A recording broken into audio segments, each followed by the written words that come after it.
बिस्मिल्लाहिर्रहमानिर्रहीम। अस्सलाम वालेकुम, welcome back to my channel. कैसे हैं जी आप सब लोग? आई होप सब ठीक होंगे। अगर आपको ढाबा स्टाइल खुशबूदार टेस्टी चिकन बनाना है तो ये वीडियो आपके लिए है। आज मैं आपको दिखाऊंगी ऐसी असल कढ़ाई जिसका जायका बाज़ार की कढ़ाई को भी पीछे छोड़ देगा। कम मसाले, तेज़ आंच और टेस्ट ऐसा कि दिल खुश कर दे। वीडियो को आखिर तक ज़रूर देखें क्योंकि लास्ट में मैं शेयर करूँगी एक ख़ास टिप जिससे आपकी चिकन कढ़ाई बनेगी और भी ज़्यादा रेस्टोरेंट स्टाइल। तो वीडियो को लाइक कर दें, सब्सक्राइब कर दें और नोटिफिकेशन का बटन प्रेस कर दें। तो चलिए शुरू करते हैं अपनी आज के ये मज़ेदार और इजी चिकन कढ़ाई की रेसिपी। तो इस चिकन कढ़ाई को बनाने के लिए सबसे पहले एक कढ़ाई में हम ऑयल ले लेंगे। 1 कप ऑयल डालेंगे इसमें हम।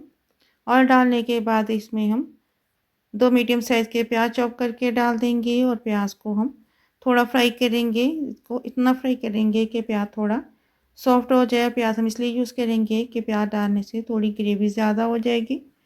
तो प्याज को हम इतना ही फ्राई करेंगे। अब इसमें हम चिकन डाल देंगे। चिकन यहाँ पे मैं 1.5 किलो यूज़ करूँगी और चिकन को वॉश करने के बाद स्ट्रेनर में रख दिया था ताकि ये अच्छे से ड्राई हो जाए। अब ये चिकन हम कढ़ाई में डाल देंगे और कढ़ाई में डालने के बाद इसमें हम नमक डाल देंगे 1 टेबल स्पून।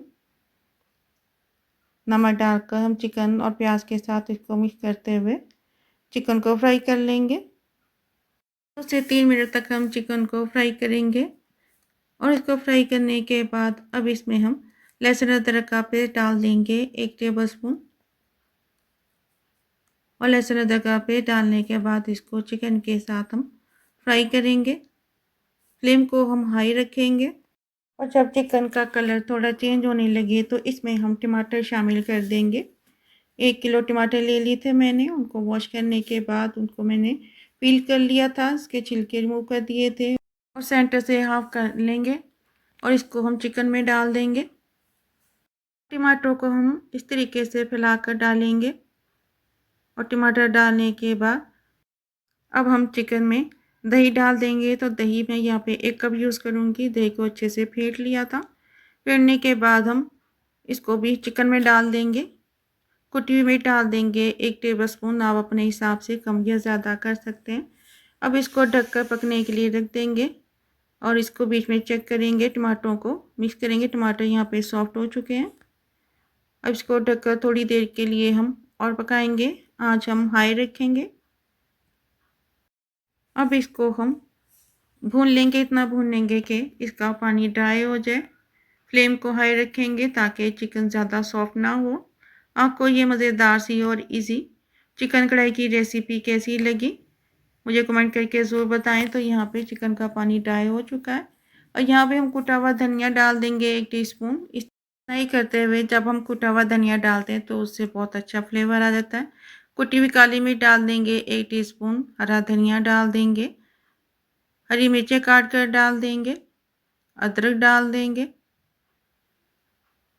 अब ये हरे मसाले डालने के बाद इसको हम मिक्स करेंगे और इसको अच्छी तरह से भून लेंगे ताकि इसका पानी ड्राई हो जाए और इसका ऑयल सेपरेट हो जाए। अगर इस तरीके से आपने एक बार कढ़ाई बना ली तो सब अपनी उंगलियां चाटते रह जाएंगे। ये इतनी टेस्टी बनकर तैयार होती है। तो इसको हम अच्छी तरह से भूनेंगे। अब भूनने के बाद इसके टेस्ट को और बढ़ाने के लिए इसमें हम लेमन का जूस डाल देंगे। यहाँ पे मैं 1 लेमन का जूस डाल दूँगी। इससे फ्लेवर बहुत ही अच्छा हो जाता है। लेमन का जूस डालने के बाद इसको भी हम मिक्स करेंगे। तो यहाँ इसका ऑयल सेपरेट हो चुका है। अब इस मज़ेदार सी चिकन कढ़ाई को हम डिश आउट कर लेंगे और डिश में डालने के बाद इसके ऊपर हरा धनिया, हरी मिर्च, हाफ टी स्पून गरम मसाला डाल देंगे। तो यहाँ पे माशाल्लाह अल्हम्दुलिल्लाह हमारी बहुत ही मज़ेदार टेस्टी रेस्टोरेंट स्टाइल चिकन कढ़ाई बनकर तैयार है। अगर आपको ये मज़ेदार स्पाइसी और टेस्टी चिकन कढ़ाई अच्छी लगी हो तो फ्रेंड के साथ शेयर करें। दुआओं में याद रखें। तो मिलते हैं इंशाल्लाह ताला नेक्स्ट वीडियो में किसी नई रेसिपी के साथ। तब तक के लिए अल्लाह हाफिज़।